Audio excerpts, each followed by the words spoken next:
Thank you, Tyler. This series that we have last week and this week, it's a very short series in kind of the background as we talked about last week. Unfortunately, as married couples, we missed out on our annual marriage retreat, and the last couple of years have been very difficult. And I didn't want us to go without having some time to dive into God's Word for married couples, for families, with their children. There's a lot of things that I wanted to talk about that usually we get to hit on during those marriage retreats, but it's been great for me, and I hope it's been a good time of study and learning for you. I know it's 2 short weeks, but there's a lot of information from God's Word that we can take home with us and apply inside of our homes. If you were with us last week, we talked about the marriage relationship between that of the husband and wife. And this morning, we're going to shift our focus to that of our children. We're going to talk about parenting a little bit. I don't know that I'm an expert in this, as I told last week, when it comes to marriage. But I know where to find the information that we need to apply what God wants us to do in our lives. You know, throughout the sermon this morning, there's some commands that God gives to both parents and to children that we must apply to our lives if we're going to see the kingdom of God continue to advance here on earth. And for those of you that have your Bibles this morning, really the focus of our sermon, we find a passage of Scripture in Psalm 127, verses 3 through 5, that centers our thoughts this morning. Psalm 127, verse 3 through 5, it says, "Sons are a heritage from the Lord, children a reward from Him. Like arrows in the hands of a warrior are sons born in one's youth. Blessed is the man whose quiver is full of them. They will not be put to shame when they contend with the enemies in the gate." Now, this is a passage of Scripture that we find in Psalms that really stems from one of the promises that God made to Abraham when He told Abraham that his offsprings will be like the dust of the earth and like the stars of the heavens. As we begin this morning, I ask all of us a question. How does God view children? How does God view children? Well, if we refer to this passage of Scripture that we just read in Psalm 127, we can see that children are a gift from Him, a reward from Him. We understand that Jesus loves children. And as it relates to our faith, what does Jesus ask of us? Jesus asks us that we all must become like children. Matthew chapter 19, verse 14, Jesus says these words, "Let the little children come to me, and do not hinder them, for the kingdom of heaven belongs to such as these." Again, Matthew 18, verse 3, Jesus says, "Truly I say to you, unless you are converted and become like children, you will not enter the kingdom of heaven." This passage of Scripture, I really like to read some commentaries at times, and John MacArthur's kind of one of my guys who I love to follow and read, and I thought he had an exceptional commentary to this passage of Scripture in Matthew chapter 18, when he was talking about those individuals that are truly in the faith. Those that are truly in the faith, what that really means is they are so dependent on Jesus Christ, that there is a total trust in Him. You see, those individuals that are truly dependent on Jesus Christ, they are like children, and that they have no accomplishments to offer, and they have nothing to commend themselves on. Sometimes when we grow older as adults, there is a temptation to kind of hold on to those things that we do for the Lord. Those works that we do, there's a temptation there to kind of hold on to those and say, you know what? Look at what I'm doing. We can commend ourselves very easily. But what Jesus is saying is, no, I don't want that. What I want from you is to become like children. Now listen, I don't want you to misinterpret this. Children are so valuable and they can do so many wonderful things for the Lord. But I want you to think in your minds for a moment about small children. What works can small children really boast about? Not much, right? Nothing really. And that's the point. Jesus is saying that small children are in reliance upon their parents for everything in life in order to sustain life. And as He's speaking to us, we are to be totally dependent upon Jesus Christ and for what He has done so that we may inherit eternal life. I love this parallel that Jesus makes in the book of Matthew, especially in chapter 18. We know and we understand that there is a great reliance from children upon their parents. So parents, I'm talking to you here. With great reward comes what? Comes great responsibility. I hope we all understand the responsibility that each of us have in raising a child. Another question. What does God expect from parents when raising children? I'm not asking you what society expects. I'm not asking you what our culture in the year 2022 expects. What I am asking you is, what does God expect from parents in raising a child? I mentioned this verse last week, but I think it's so relevant to our teaching again today that I want to mention it again. It comes from Proverbs chapter 22, verse 6. It says, "Train up a child in the way that he should go, and when he is old, he shall not depart from it." Last week, if you could remember, we spent a little bit of time in Genesis chapter 1, especially verse 28. It is there where we saw the husband and the wife, Adam and Eve, and it was their goal to replicate and rule. They were to teach their children to rule under the direction of God. This week I thought a lot about that verse. And I thought about that verse as it was written for the responsibility of parents thousands and thousands and thousands of years ago. And I thought to myself, what is the responsibility? How is that changed then from now? And you know the answer I came up with? Not one thing has changed. You see, God's Word was the same yesterday, it's the same today, and it's going to be the same forever. The responsibility of parents has not changed from the verse that we read in Genesis 1, chapter 28. We are to raise our children up in the admonition of the Lord. Isaiah chapter 54, verse 13, it says, "All your children shall be taught by the Lord, and great shall be the peace of your children." Again, parents, there's a lot that goes into this teaching, and there's a lot that goes into this instruction. Thankfully for us, we have the Word of God, and we can use the Word of God as a guideline that we can use to implement and apply these principles into our children's lives every single day. For me personally, as a father, I especially love the verse in Ephesians chapter 6 and it's verse 4. Why do I love it so much? Because it's so clear to me. I can understand it. What does it say? It says, "Fathers, do not provoke your children to anger, but bring them up in the discipline and in the instruction of the Lord." Listen, am I perfect in this? Absolutely not. You see, there's so many times when I am so very human in my reactions. But our teaching this morning, it tells us that we must not consistently provoke our children to anger by our actions and by our words. You see, there's a way that we can hand out discipline. There is a way that we can teach and instruct without causing this tension, without causing these ill feelings between that of the parent and the child.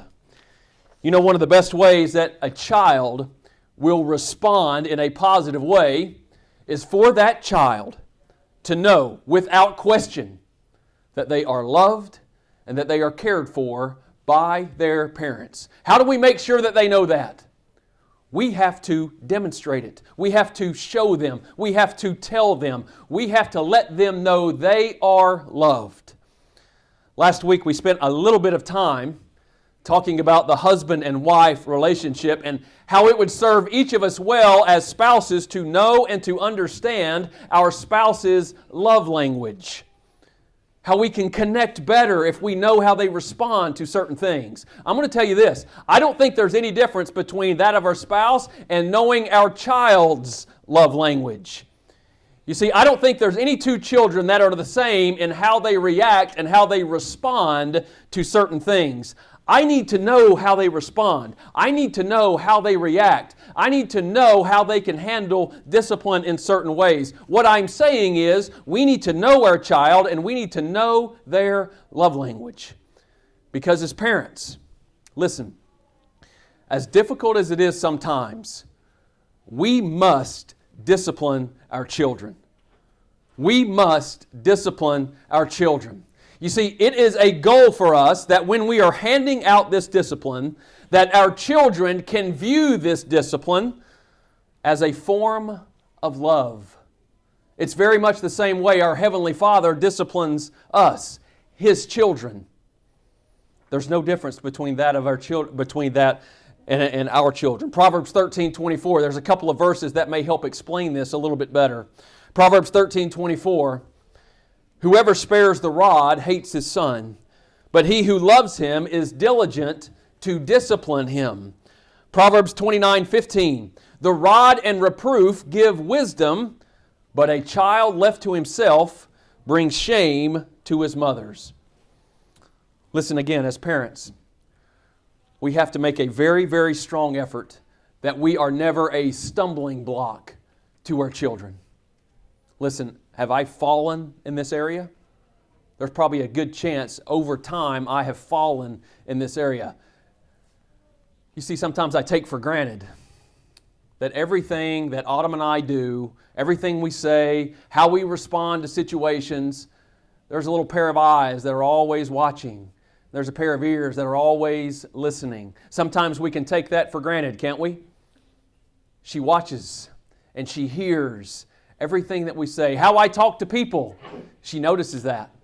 How I handle various situations in my life, she's there to pick up on that.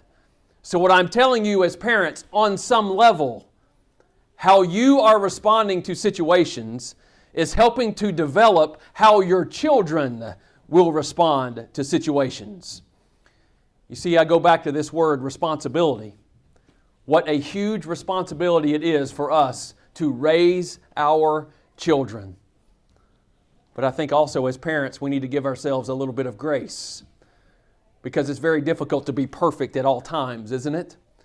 You see, it's nearly impossible for me to be perfect, and I don't think she expects me to be perfect at all times. There's another word that I think may help us here. It's a word called consistency. What I'm asking is, consistently, who are you? Consistently, what are you as a parent? Are you consistently a positive role model and a positive example for your child? I think that will help us more than trying to be perfect in every aspect of your life. Who are you on a consistent basis? This is something that we really must think about in our minds and in our hearts, because Jesus gives us a very clear warning in Matthew 18:6 if we choose not to. Matthew chapter 18, verse 6. It says, "But whoever causes one of these little ones who believe in me to sin, it would be better for him to have a great millstone fastened around his neck and to be drowned in the depths of the sea." Think about Deuteronomy chapter 6. Deuteronomy chapter 6, it is a great reminder for us about how often we should be teaching the Word of God and how often I should have in my mind and in my heart what kind of example I should be for my child. Because what we find in Deuteronomy chapter 6, what does it speak of? It speaks of doing this all day, every day. All day, every day. You see, there's not a day that goes past. We don't get a free pass in our life when I can't put forth the effort that I need to be the best parent that I can possibly be. Deuteronomy chapter 6 reminds me of this effort and this responsibility that our children need from us. We must do this for our children. You know, I understand we as parents, I'm going to tell you something that you already know, but I think it's worthy to mention this morning. If we as parents, and it goes back to this idea of effort and responsibility, if we're not putting forth the effort, if we just take a hands-off approach and we say, you know what, good luck. If we take a hands-off approach and we're not teaching our children, and if we're not raising our children up in the admonition of the Lord, you already know this, but the world, the devil, and the evil that is in this world, they are very happy to go ahead and take over that responsibility from us. You know that. Proverbs chapter 24, 21 and 22. It says, "My son, fear the Lord and fear the king, and do not join with those who do otherwise. For disaster will arise suddenly from them, and who knows the ruin that will come from them both." I was thinking about this passage, this part of the sermon this week, and I thought to myself, 15, 20 years ago, pastors did not need to speak about this because they really didn't know anything about it. But I think it's imperative for pastors to speak on this subject and this principle in today's time. Parents, you understand this, that social media has such a grip upon our children's lives as I'm speaking to you right now. That is such a grip on them. Here's the sad part. Unfortunately, you see so much of this social media and group chats and things of the like. That is what helping to form our children's worldviews. It is not the church. It is not youth groups. It is not people who surround and encourage them with positive words. It is social media, and it's those little phones that they have in their hand and these tablets they have. That is what's forming our children's worldview, not the church. How do we know that? Because I shared with you some statistics about a month ago where they have found that 80% of our kids that go to school, they are not in church. Only 20% are those that are forming their worldview based upon the Word of God. So what do we have to do? We have to tell them and show them the importance of this Word. And I'm going to tell you this, parents, and I don't want to hurt anybody's feelings here. I'm asking you and I'm challenging you to do this. I'm asking you to monitor the activity that's going on in your child's phone. I'm asking you to monitor the activity that's on a child's tablet. Why? Who's paying for that phone? Who's paying for that tablet? If you are, guess who the owner is? It's yours. It's not theirs. And listen, kids, don't be mad at me for saying this. Because if our attitude is where it needs to be, what are you going to say? Thank you, Mom. Thank you, Dad. For what? For holding me accountable. We talk about accountability all the time. If I need to be accountable to Tyler and he needs to be accountable for me, guess what, as children? It's no different if you're 15 to 18. Thank you, Mom and Dad, for holding me accountable. Because if you don't show me, who will? We have a responsibility as parents to do this. 15, 20 years ago, this wasn't an issue. It's an issue in our time. And we need to make sure as parents that we're staying on top of it. Now, children, I know you're mad at me already. But we're going to move on to your role in this world as it relates to the Word of God. The Word of God tells children to honor your father and to your mother, that you are to live by and to abide by the authority that is over you. You see, in this world and inside the Word of God, there is a chain of command. There is a role that each of us must play in this world. There are many of you, and there's some in this church, that are getting to this age where you're wanting to show some independence, where you're wanting to branch off and you're wanting to show everyone that I can live this life all on my own. My advice to you this morning is this. Listen, that day is coming soon enough. Please be patient. While you're living under the roof of your parents or while you're living under the roof of your grandparents, you are to listen to them and you are to honor the wishes that they have for you. You know, in 3 John chapter 1, verse 14, John says this, I have no greater joy than to hear that my children are walking in the truth. There's a lot of children, and parents, you know this, your children are wanting to please you. So kids, if you're wanting to please your parents, I hope you understand this. There is no greater joy that a parent can have to know and to understand that their children are walking in the truth of God. You know, we mentioned this earlier from a parent's perspective, but I want to mention this a little bit for a couple of seconds here from a child's perspective. And the point is how they receive discipline. I'm asking the children, what is your attitude when you receive discipline? I really think this verse in Hebrews chapter 12, verse 11, is going to help all of us, not only our kids.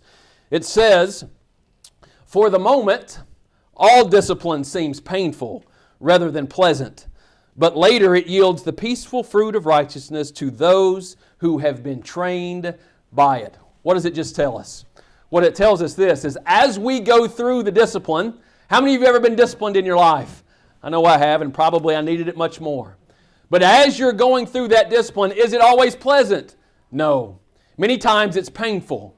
It's very difficult to get through that discipline, but guess what? There's a reason that discipline has been handed down. Kids, you understand that I love you. I support you and I encourage you. But the truth of the matter is, not everything that you say, not everything that you think, and not everything that you do is correct. You see, we were that age one time.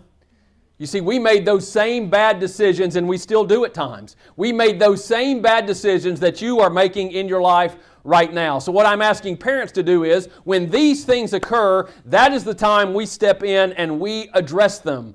Why do we address them? Well, in its most simplest terms, here's what we want. We want our children to make that mistake one time and then to learn from it. If this is an attitude that we want to implement in our life, then both child and parent, we all need to understand 1 Peter 5:5. If we can understand this, this is going to set our attitude exactly where it needs to be. 1 Peter 5:5. Likewise, you who are younger, be subject to the elders. Clothe yourselves, all of you, with humility toward one another. For God opposes the proud, but gives grace to the humble. The ultimate question we want to ask this morning is, what is the end result of good parenting? What is the end result of honoring our father and honoring our mother? Well, the Bible is so full of all of these hopeful outcomes for us. I want you to go back and think about Psalm 127, verse 4. What does it say? It says, children can be like arrows in the hands of a warrior. In other words, our children can be so useful in every aspect of their life. You see, by honoring your mother and honoring your father, you are learning to walk with integrity. Proverbs chapter 20, verse 7. It says, the righteous man leads a blameless life. Blessed are his children after him. You know, there's one thing that I don't want us to lose sight of this morning. Let's not lose sight of this, that it takes great effort from both the parents and it takes great effort from both the children to make this relationship exactly what God wants it to be in order to glorify Him. Do we see the parallel to this as it relates to our own faith? You see, our Heavenly Father, He's always there. He's always there teaching, leading, guiding, directing, and yes, disciplining us. And yet we, His children, if we continue to abide in Him, if we continue to obey Him, is the fruit of our life not going to be evident? Of course it is. We'll go back to the kids just for a minute.